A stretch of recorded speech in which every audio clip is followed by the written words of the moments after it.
So today we're going to talk a little bit about the 2026 model year. There's a couple other things that I've learned recently, so I thought we'd have a chat about it while I drive over to my mom's to go water her plants. She's out of town.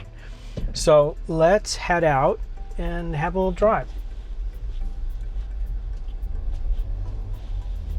So the first thing that I wanted to discuss or talk about is the notion of the rearview mirror. We learned that in the model year 2026, there's a rearview mirror with a daylight sensor so that it shifts at nighttime when to not block headlights.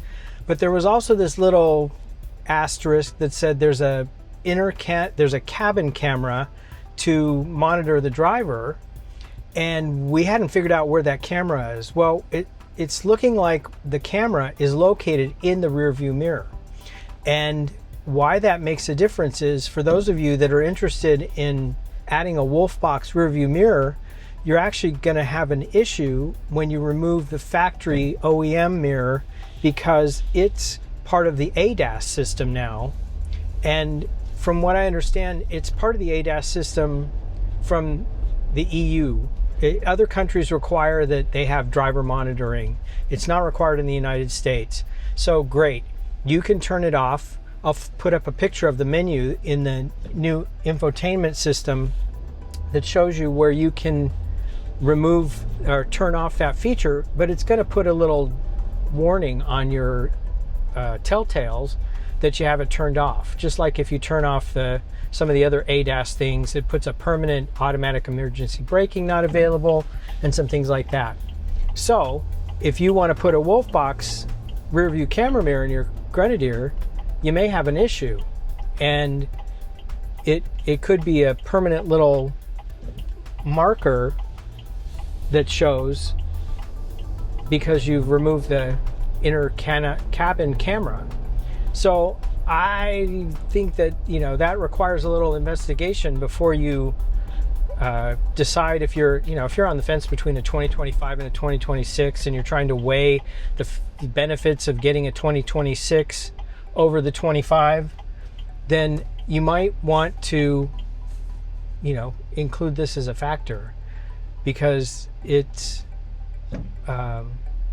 something to consider. Because us owners with the Wolfbox cameras really like them.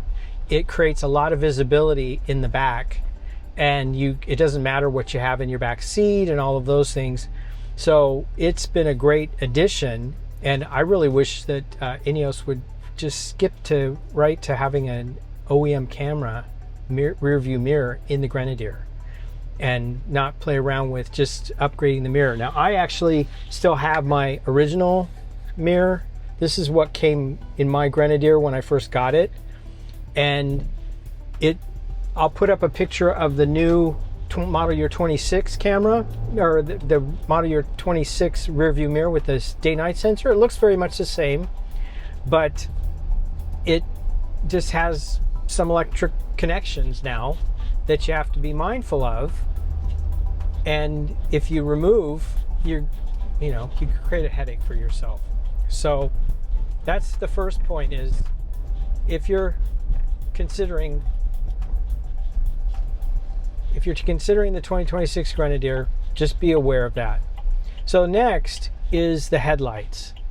We learned that there's a new LED headlight design, and we're trying to understand why and what and so forth. And upon further digging, it looks like it's because of a supplier change. And the original INEOS headlights were made by a German company called Nolden, and they are now being replaced by a German-based company that manufactures in China called Anrui. And so I don't think that this was anything more than just a supplier change, maybe for cost efficiencies. And so I'll put up a picture of mine and pictures that have been posted of the 2026 model years, and you can decide. It's basically got a single ring around the headlight, and the newer ones have a double ring around the headlight. It's visually just about the same, and only an expert would be able to spot them. And I don't think you would do it from afar. You have to get kind of close to be able to tell them apart. Maybe over time you'll be able to say, oh, that's 26 because of the headlights. But they look substantially the same. And all I can assume is that they did it to lower their production costs, or maybe find a more stable manufacturer. I don't know, because we always have supply constraints to worry about with the Grenadier. I was in for service this past week and got my service indicator reset, and while they said no problem, we'll reset your indicator, we can't guarantee that it might do something wonky again, because there is nothing that's been resolved with INEOS in terms of what's why it happened and what can prevent it from happening again. And it's interesting to note that with the service indicator reset in 2025, going from 2024, I have a 2024 model, going into 2025, we didn't have this issue. But going from 2025 into 2026, we did. My car reset itself to the year 2032. And I guess many others, it was pretty much the same thing. I had auto time or auto date set in my Grenadier, and don't know if everybody's got theirs set that way, but it came from the factory with auto. So they haven't resolved that. And of course, it's been 3.5 weeks since the new year, and we haven't heard anything about a fix. And I have a feeling that it'll be one of those situations where the next time you go in for service, they'll reset your service indicator, and they may or may not have a software update that addresses the overall problem that caused it in the first place.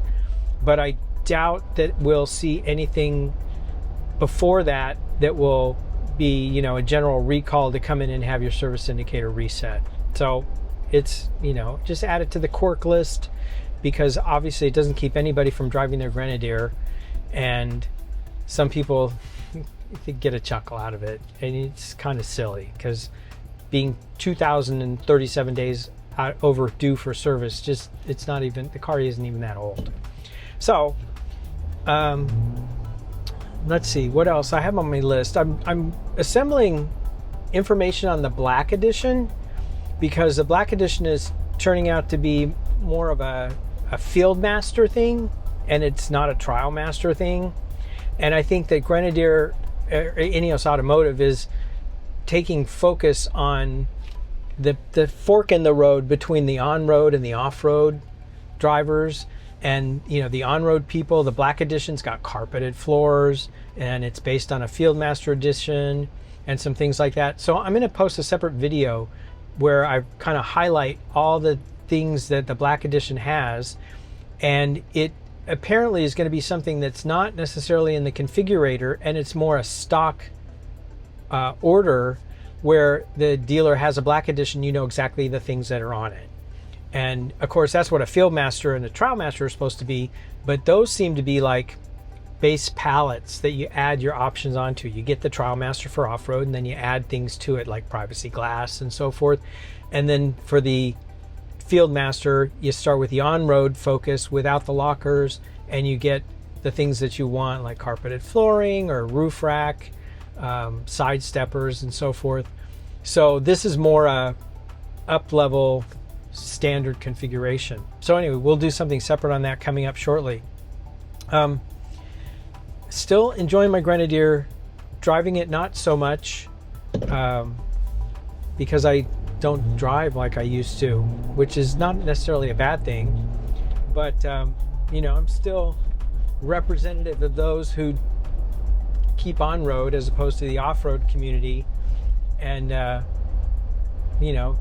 doesn't bother me. Sometimes people yell at me like, why did you buy this car?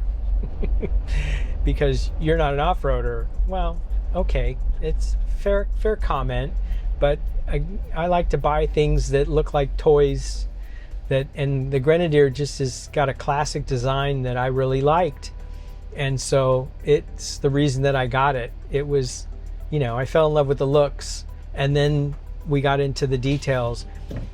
For me, I probably wish it had more tech, but I understand the simplicity side of things that people want, and it's a shame that in the year 2026, we create, manufacturers, and INEOS is stuck with this. They build cars and they can't completely build them the way that they want to build them.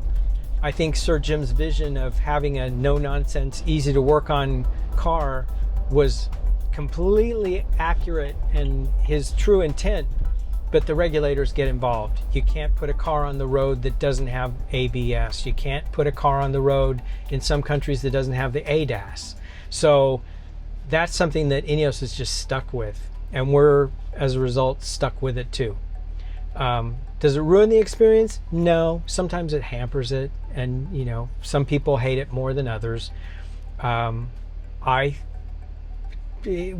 think that once they fix that overspeed warning in the US with the tick tick and the loud noise, I think it just lowered my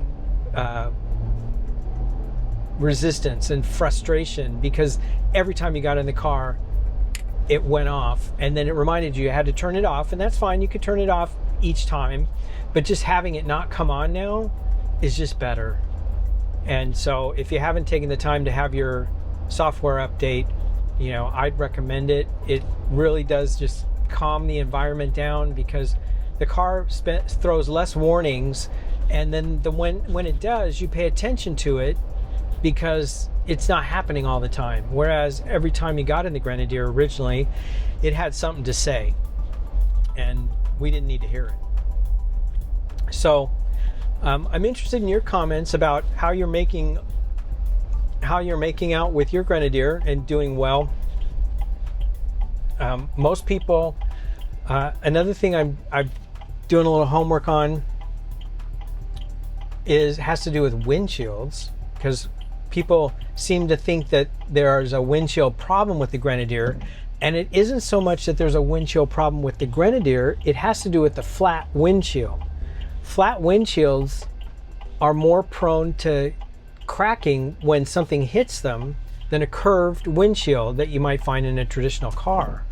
And so, the service manager at the dealer said,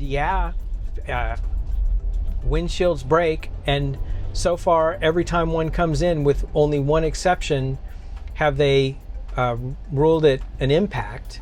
And so things are on the road. Knock on wood, I have been fortunate and haven't had this happen, but it's an expensive little repair, and so obviously it's something that you want to be aware of.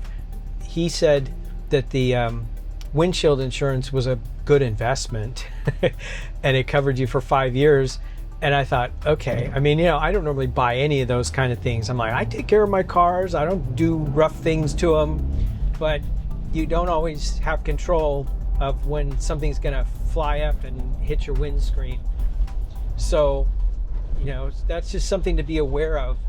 It's not uncommon for a Grenadier, but it happens in G-Wagons, it happens in other cars that have flat windscreens, and it's just sort of a fact of life. He said people put the film on the outside, but the film has a lifespan, and it begins to get kind of hazy and scratched because your windshield wipers, go back and forth on it and so forth, and it's not the same, it's not like glass. So it can help, but it's almost as expensive. It's about half the price of a windshield apparently. So something for you to consider. I'm not going to tell you to take the windshield insurance, but if you think you're in a climate where things fly up from the road and can hit your car, then I would consider it. So other than that, Grenadier's driving fine. Still, little things that I hear from people, wish it had a bigger gas tank, and I agree with that. And recently I did a little digging into that, and that anything over 25 gallons requires different venting and specifications for safety. And so normally trucks tend to stop at about a 24.5 gallon fuel tank. So, if they were to put a V8 in this car and make it even thirstier, you just be buying gas even more often. The only thing I don't like about it is it tells me it needs gas way before it really needs gas. And, that's something I think I wish they would change, or let me set that I want to know when it's 50 miles before I need gas, as opposed to it tells me 75 to almost 100 miles before I need gas. So it seems, it's just these warnings are a little bit overkill, and I wish that I could adjust them. So we're gonna park.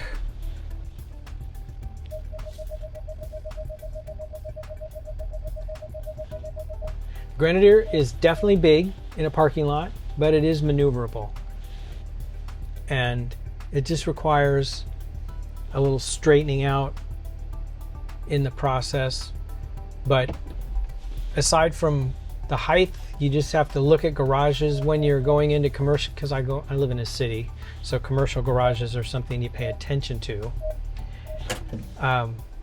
But aside from looking at the heights of garages, or just being able to see well around you, and that's where the Wolfbox is really helpful for me.